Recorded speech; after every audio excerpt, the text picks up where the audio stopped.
नमस्कार दोस्तों, मैं हूं अंश और इस वीडियो में हम लोग बात कर रहे हैं फाइल सिस्टम्स के बारे में, जो जानना आपको ज़रूरी है क्योंकि आप फाइल्स के साथ काम करोगे। आपको पता होना चाहिए कौन सी फाइल कहाँ है, कौन सा एप्लीकेशन कहाँ से रन हो रहा है। और सिस्टम कॉन्फ़िगरेशन आपको चेंज करना है ना, आपको नेटवर्क कॉन्फ़िगरेशन चेंज करना है, default IP address, default ports, default DNS, ये सब कुछ चेंज करना है आपको सिस्टम में। आपको सिस्टम एडमिनिस्ट्रेटर की तरह काम करना है ना यहाँ पे। तो उसके लिए फाइल सिस्टम्स के बारे में जानना ज़रूरी है, क्योंकि जो भी फाइल्स हैं, जो भी फोल्डर्स है, जो भी डायरेक्टरीज हैं, वो एक पर्टिकुलर स्ट्रक्चर में होती हैं। हायरार्किकल स्ट्रक्चर होता है यहाँ पे। तो इसीलिए लिनक्स का फाइल सिस्टम जो है वो हम लोग यहाँ पर पढ़ने वाले हैं सबसे पहले में। तो यहाँ पर जो पहला हमारा टॉपिक है वो है Linux file system. Unix file system जैसा ही है काफ़ी हद तक, लेकिन कुछ चेंजेस भी हैं। हम लोग यहाँ पर लिनक्स की बात कर रहे हैं, यूनिक्स की बात नहीं कर रहे हैं। ठीक है, तो हम स्टार्ट करते हैं यहाँ पे। फाइल सिस्टम होता क्या है? वो एक स्ट्रक्चर है कि फाइल्स कैसे बन रही हैं और कहाँ स्टोर हो रही हैं, किस फॉर्मेट में स्टोर हो रही है। मतलब एक फाइल को आप मेमोरी में, मतलब हार्ड डिस्क में कैसे स्टोर करोगे कि मतलब एक ब्लॉक बना दिया आपने, मतलब 100 KB 200 KB का ब्लॉक बना दिया और ब्लॉक के फॉर्म में स्टोर कर रहे हो। फाइल का साइज है 50 MB, तो 200 KB के ब्लॉक में अगर स्टोर करोगे तो कुछ हद तक आपकी स्पेस खत्म होगी। अगर ब्लॉक के फॉर्मेट में नहीं कर रहे हो तो उस केस में जो नॉर्मल रैंडम एलोकेशन है वो कैसे हो रहा है, कंटिन्यूस एलोकेशन कैसे हो रहा है, और जो पॉइंटर्स हैं, फाइल्स की एड्रेसेस है, वो आप कैसे स्टोर कर रहे हो, अलग ब्लॉक में कर रहे हो कि नहीं। तो ये सब होता है। अगर आप ब्लॉक्स यूज कर रहे हो तो फ्रेगमेंटेशन कैसे डील कर रहे हो। फ्रेगमेंटेशन होता है ना, मतलब जो इंटरनली होता है, एक्सटर्नली होता है। मतलब एक स्पेस छूट जाती है बीच में, ब्लॉक पूरा नहीं भरा, मतलब फाइल थोड़ी सी इंटीग्रल मल्टीपल नहीं है आपके ब्लॉक्स की, तो थोड़ा सा स्पेस बच जाएगा, तो उस केस में फ्रेगमेंटेशन हो जाएगा। तो डीफ्रैगमेंट कैसे करोगे? तो ये पूरा चीज जो हम लोग स्ट्रक्चर बनाते हैं ना, हायरार्की बनाते हैं कि कौन सी फाइल के अंदर कौन सा फाइल होगा, कौन सा डायरेक्टरी होगा, कैसे स्टोर होगा स्टोरेज डिवाइस पे, वो सब कुछ हम लोग फाइल सिस्टम पे बताते हैं। तो रूल्स होते हैं, रेगुलेशंस होते हैं डेटा स्टोर करने का, ये पूरा फाइल सिस्टम बताता है। तो लिनक्स का जो डायरेक्टरी स्ट्रक्चर है वो टॉप से स्लैश से स्टार्ट होता है। स्लैश को हम लोग बोलते हैं रूट। अब यहाँ पर आप कंफ्यूज हो जाओगे अगर आपने पढ़ा होगा कि रूट एक यूजर होता है, रूट एक डायरेक्टरी भी होती है, आपने अगर मतलब पढ़ा है तो। यहाँ पर ये रूट अलग है भाई, यहाँ पर ये टॉप लेवल डायरेक्टरी है लिनक्स फाइल सिस्टम की। फाइल सिस्टम की एक स्टार्टिंग पॉइंट होती है ना, जैसे विंडोज में C ड्राइव है, यहाँ पर लिनक्स में स्लैश है, रूट डायरेक्टरी। ये डायरेक्टरी रूट है, मतलब इसको मैं माउंट पॉइंट बोल रहा हूँ। अब माउंटिंग के बारे में भी बात करते हैं यहाँ पे। यहाँ पर हमारे पास बहुत सारे फाइल सिस्टम है लिनक्स के केस में, ext3, ext4, btrfs, xfs। जिसके बारे में हम लोग बात करेंगे ना वो है ext4, जो कॉमनली हम लोग यूज कर रहे हैं आज के लिनक्स में। अब यहाँ पर बात आती है माउंटिंग की, कि माउंटिंग क्या होती है भाई। माउंटिंग एक टर्म है यहाँ पे जो हम लोग यूज करते हैं जब भी आप कोई एक्सटर्नल मीडिया या स्टोरेज डिवाइस लगाते हो अपने पीसी में, जैसे CD रोम है या USB है, तो उसके अंदर बहुत सारे डायरेक्टरीज बनाते हो आप, बहुत सारे फाइल्स बनाते हो आप। तो उस केस में जो भी हमको एक्सेस करना है हम लोग अपने पीसी से एक्सेस करते हैं। तो पीसी को पता कैसे चलता है कि ये कौन से फोल्डर में है, कौन सी डायरेक्टरी में है, कहाँ जाना है हमको। तो वो क्या करता है, अपने फाइल सिस्टम में लोकली एक डायरेक्टरी बनाता है और उस डायरेक्टरी के अंदर पूरा का पूरा फाइल सिस्टम, मेरे CD ड्राइव का, मेरे USB का, पूरा माउंट कर देता है, पूरा लेके आ जाता है। माउंट मतलब स्टोर करना ना, माउंट मतलब यहाँ पर अटैच कर देना। मतलब जो चीज़, जो डेटा मेरे हार्ड डिस्क पे नहीं है, जो मेरे प्राइमरी बूट डिवाइस पे या मेरे प्राइमरी स्टोरेज डिवाइस पे नहीं है, रिमोटली है, रिमोट फाइल सिस्टम की अगर कोई भी डेटा हमको लेके आनी है अपने लोकल सिस्टम पे, तो हम लोग माउंटिंग करते हैं। माउंटिंग एक सिंपली एक डायरेक्टरी है भाई। मतलब एक मैंने डायरेक्टरी बना दी सैंपल नाम से, तो सैंपल स्लैश करके जो भी मेरे को फाइल डालना होगा मैं उसके अंदर डालूंगा। तो पूरी की पूरी फाइल्स को, पूरा का पूरा स्ट्रक्चर, पूरी हायरार्की को मैं लेके आता हूँ एक डायरेक्टरी के अंदर। तो वो होती है माउंटिंग, रिमोट को लोकली लेके आना।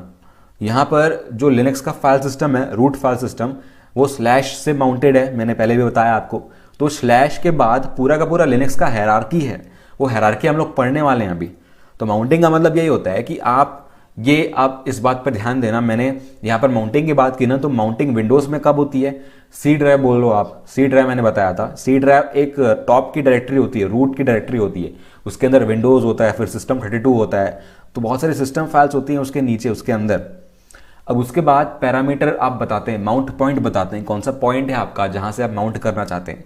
जैसे डायरेक्टरी है etc/tmp/mnt/ ये करके हमारे पास माउंट पॉइंट होते हैं।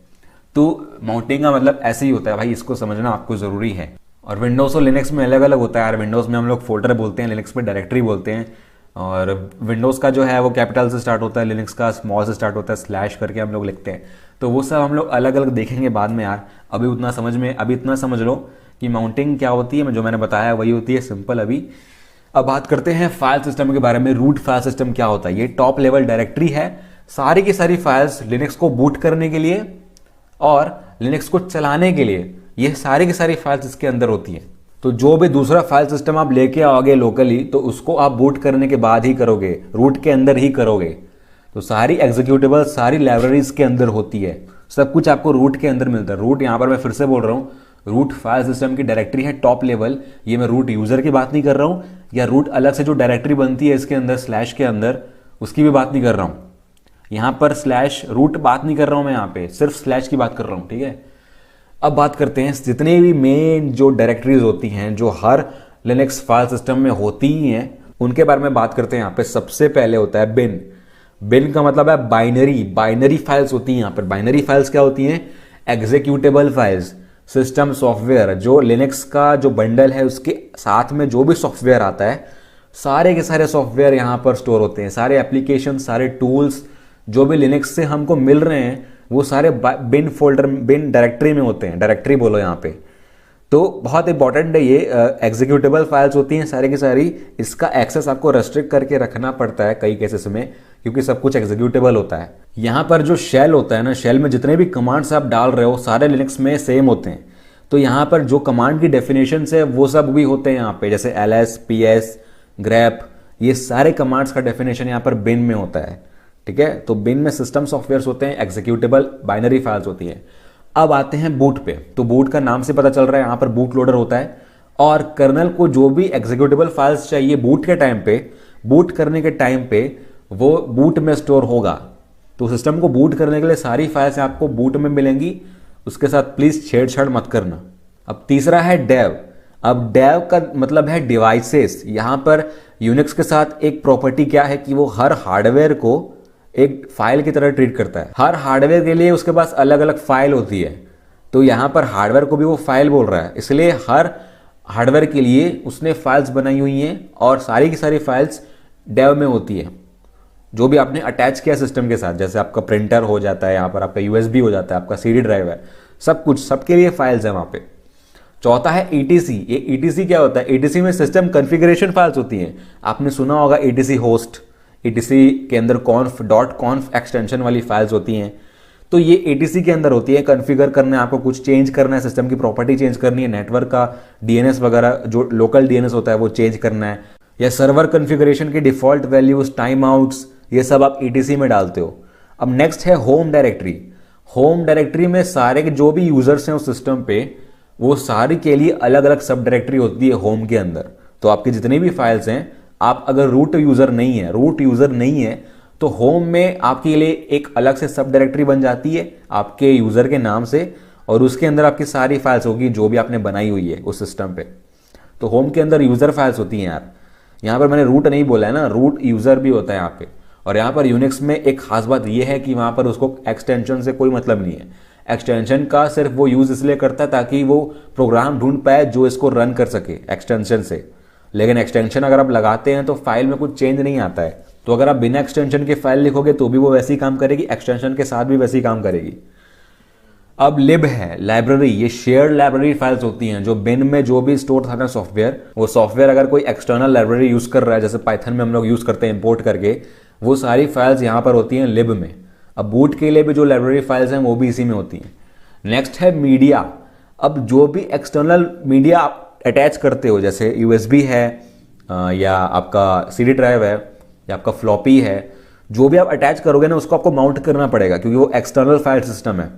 एक्सटर्नल फाइल सिस्टम को माउंट करने के लिए मीडिया एक प्लेस है, एक डायरेक्टरी है। आप वहां पर कर सकते हैं, लेकिन जरूरी नहीं है। वो आप वहां पर कर सकते हो, लेकिन एक टाइम पे एक ही अगर मीडिया अटैच कर रहे हो तो ही कर पाओगे आप। मल्टीपल हैं तो वो ओवरराइट हो जाएगा वहां पे। तो अगर आपको टेम्पररी अलग से माउंट पॉइंट क्रिएट करना है ना, तो MNT है यहाँ पे, MNT डायरेक्टरी है, टेम्पररी माउंट पॉइंट बोलते हैं इसको, जो आप अलग से बना सकते हैं इसके अंदर MNT स्लैश करके, जितना भी माउंट पॉइंट बनाना है आप बना सकते हो इसके अंदर। तो माउंट पॉइंट का मतलब यही होता है कि एक डायरेक्टरी जिसके अंदर आप एक रिमोट फाइल सिस्टम को अटैच करोगे, तो उसका कमांड देखेंगे हम लोग बाद में। अब आते हैं रूट में। रूट डायरेक्टरी ये भी एक यूजर फाइल्स के लिए यूज होती है, लेकिन ये डायरेक्टरी है रूट यूजर के लिए। रूट को अलग से उसका जो स्वैग होता है ना वो अलग होता है, उसकी खातिरदारी अलग से होती है, वो एक बड़ा आदमी है।